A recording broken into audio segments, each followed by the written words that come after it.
funciones reales básicas con las que vamos a introducir el tema de funciones trigonométricas. Ok, veamos entonces. Dice acá una primera definición. Sean A y B dos conjuntos no vacíos. ¿Está bien? Dos conjuntos entre paréntesis no vacíos. ¿Listo?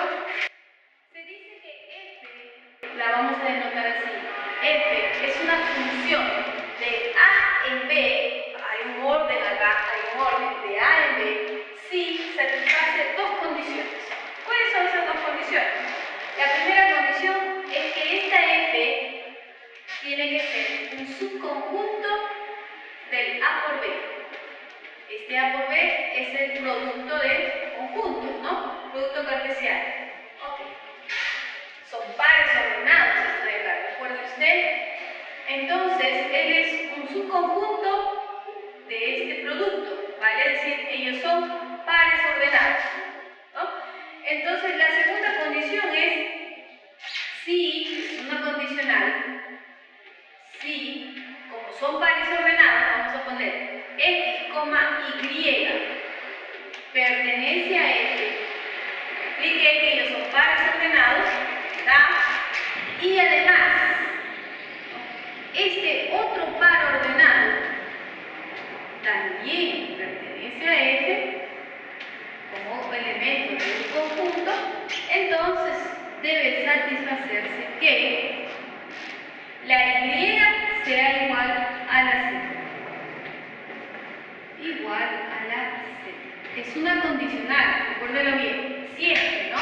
Si es que dos pares, lo que está diciendo acá es si es que tenemos dos pares que están en la función con la primera componente idéntica, ¿no? Si tiene la primera componente idéntica, entonces necesariamente, para que sea función, necesariamente las segundas componentes deben de ser iguales.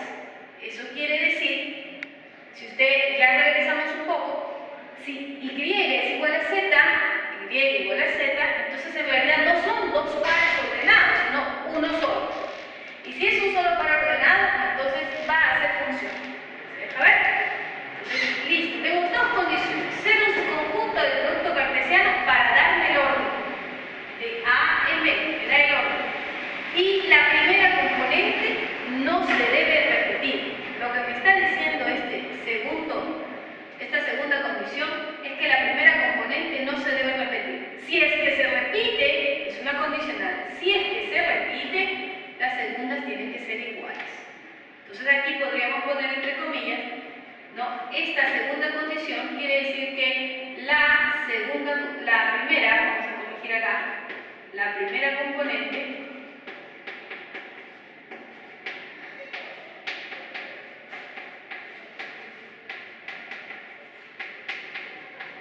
no se debe de repetir.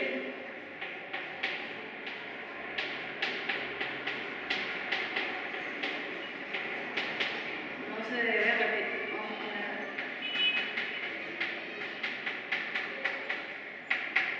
No se debe repetir. No puede repetir. Bien. Vamos a tener dos notaciones. La primera notación que vamos a tener es cuando la función es de A en B. Entonces eso quiere decir, vamos a ver acá, la primera notación y la segunda notación. Cuando usted tenga un par ordenado en la función, eso quiere decir que la segunda componente es única, ¿no? Para cada valor de X, para cada valor de X debe haber una única respuesta, Y. No puede haber para cada X una respuesta, otra respuesta no puede haber, tiene que ser única. Entonces esta respuesta, nosotros lo vamos a escribir, ¿no? Esta Y se va a escribir como la respuesta, o el que va a acompañar a X, el f de X. Esta es la notación. La segunda componente en realidad tiene que ver con la primera para esta función. Y la notación es esta. ¿Cómo están relacionadas la primera con la segunda? Sí, porque ella es la segunda componente de esta X. La segunda componente de esta X mediante F. ¿No? Mediante F para esa función. Recuerden que para ser función cualquiera, ¿no? En un primer momento, como primera condición. Y en la segunda condición ya tiene que agregar o quitar que la primera componente no se debe repetir. Tienes que quitar aquellos elementos que sí se repiten la primera componente. Se va. ¿Cuál es la segunda anotación que voy a tener en cuenta? Y esta es muy importante, ¿eh? Vamos con la segunda. La segunda dice que f de A en B significa que f va de A hacia B. Es decir, sus primeros elementos son las X que están en A y los segundos elementos, a cada elemento de A le hace corresponder, note la diferencia en las flechas, a este conjunto, elemento. La función va de este conjunto hacia este conjunto. Coge un elemento de A y lo relaciona con un elemento de B, llamado Y. ¿Verdad? Así lo hemos notado aquí. Están relacionados. Entonces a este Y se le conoce como f de x. No olvidar. Entonces ya tenemos una notación para poder trabajar con las funciones. Ya que tenemos aquí las funciones, van estas x, ¿no? Son los primeros elementos, salen del conjunto A, ¿no es cierto? Entonces vamos a caracterizar a todos los elementos que tiene la f como primer elemento. Entonces va. Sea f una función de A en B, o sea, con estas características. El dominio de f va a ser un subconjunto de A, o sea, van a ser todos los elementos de A, tal que, eso significa, al escribir esto, yo estoy diciendo que está dentro de A, pero cumple una condición. ¿Cuál es la condición? Que exista un elemento en B, tal que ellos estén relacionados mediante esta relación, ¿no? Con la relación que Y sea igual a f de x. Naturalmente, por la definición, eso está con el dominio, es un subconjunto de A. Un subconjunto vale decir del conjunto de partida. El rango va a denotar o va a agrupar a todas las respuestas, ¿no? A todas las segundas componentes, a las respuestas. Entonces serán todos los elementos de B, tal que exista un elemento en A muy parecido, ¿no? A lo que hemos escrito hace poco, tal que ellos estén relacionados mediante F, es decir, tal que Y sea igual a f de x. Naturalmente, por ser todos los elementos en B, tal que satisfacen una condición, entonces es un subconjunto de B. Van a haber casos especiales en los cuales, por ejemplo, el rango es un subconjunto, pero de pronto que todo este subconjunto llega a ser igual a B. Esa va a ser una función de un nombre especial llamada función sobreobjetiva. También van a haber funciones especiales donde para cada elemento hay una única respuesta y para cada Y hay un único X, entonces esas van a ser funciones llamadas inyectivas. Entonces, eso lo van a ver con más calma en las sesiones de las aulas virtuales de álgebra. Entonces ahora vamos a dar un caso particular. Ya no vamos a colocar cualquier conjunto de partida y cualquier conjunto de llegada. Ahora vamos a trabajar con las funciones reales. ¿Qué es una función real? Una función real va a ser aquella función cuyo conjunto de partida y conjunto de llegada coinciden, son iguales a los reales, números reales. Entonces, bien, está bien, cuando yo vea un ejercicio que me diga función real, entenderé que la variable es real, variable real y respuesta real, ¿no? Eso significa, es un número real y esto también es un número real. Ya está. ¿Algunas observaciones? Sí. La primera observación que vamos a hacer,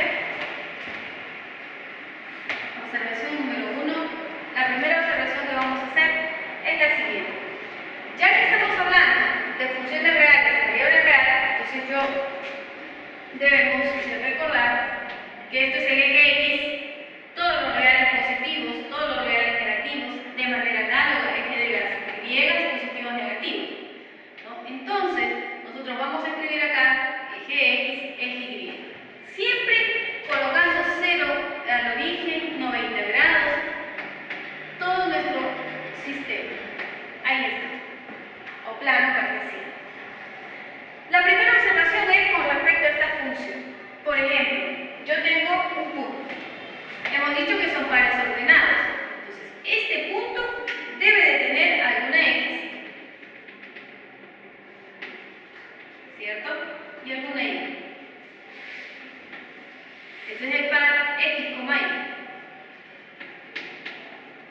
Ya está. Entonces, de repente es parte de este subconjunto del producto. Recuerden que ahora en este caso particular, para la observación, estamos en R, ¿no? R por R. O sea, R2. Entonces, F es un subconjunto de R2. Ahí está. Un punto es un subconjunto de R2. Pero de repente la función tiene más puntitos. Más puntitos. El puntito de acá. El puntito de acá. Estos tres puntitos. Digamos esos tres puntitos. Esos tres puntitos, que son pares ordenados, ¿representarán una función? Es una primera pregunta, ¿no? ¿Representarán una función o no? Esos tres puntos. Entonces la respuesta es, bueno, veremos pues las dos condiciones que sean satisfechas, ¿no? Y de ahí sacamos nuestra respuesta. Va, primera condición. Debe ser un subconjunto de R por R. Sí, es un subconjunto, claramente. Si hay dos pares con la primera componente, si es que es condicional, si es que hay dos pares con la primera componente, entonces las segundas componentes tienen que ser iguales. Veamos. Este señor tiene una primera componente, este de acá tiene otra componente totalmente diferente, y este también. Son tres componentes diferentes.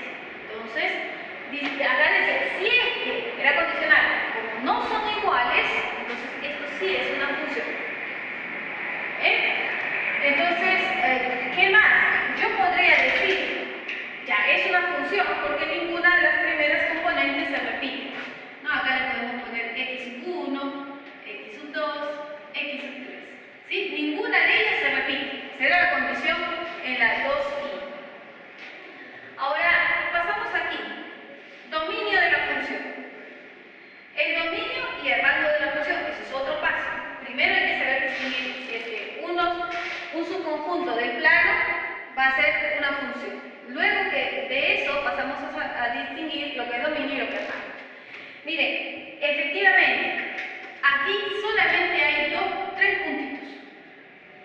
Pero yo podría encontrar más, o sea, podría hallar tantos puntitos, que podrían formar todos ellos una curva.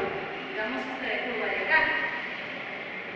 Entonces la pregunta es, ¿toda esa curva será una función? Y vamos a exagerar un poquito y acá le vamos a decir, este punto no y este punto sí. ¿No? Exageramos un poco la curva, ¿no? Estamos engordando los puntitos en el plano. Esto lo he engordado, acá he hecho exageradamente un hueco para decir que ese punto no, ¿verdad? ¿Eso es una función, sí o no? Es nuestra primera pregunta. Y hemos dicho que para cada punto, si usted ve, no se repite la primera componente. Entonces esta sí es función. No se debe repetir la primera componente, entonces la curva es función. ¿No? Vamos a escribirla acá. F dada de esta manera, ¿no? F dada de esta manera. Vamos a ver acá. Esta F, esa F, toda la curva roja, es función. Es función. Ya está. ¿En qué caso fallaría? Fallaría si es que esta curva roja hubiera doblado. Si hubiera hecho esta curva, aquí habrían dos puntos con la misma primera componente, entonces hubiera fracasado la segunda condición. No pueden haber, la primera componente no se debe repetir. Si acá yo tenía este punto y este punto, ambos estaban con la primera componente x3, entonces no era función. Entonces, para evitar eso, justamente he evitado esa curva y lo he dejado ahí. Esa sí es función. En términos prácticos, cuando usted trace verticales a la curva y hay un solo punto de corte, es función. ¿Está bien? Si traza verticales, mire, si volteamos acá y hay dos puntos de corte, deja de ser función. Entonces estamos reconociendo cuando la curva dada es o no es función, en un primer momento. En el segundo momento, vamos a ver una relación importantísima. Una relación importante, vamos a quitarle el 1 aquí para que siga con las características, ¿no? Una característica importante es que si esto es X, recuerden quién era Y. Y era la imagen o la respuesta de X evaluado en la función F. Si esto es X, la Y es la respuesta. Y fíjense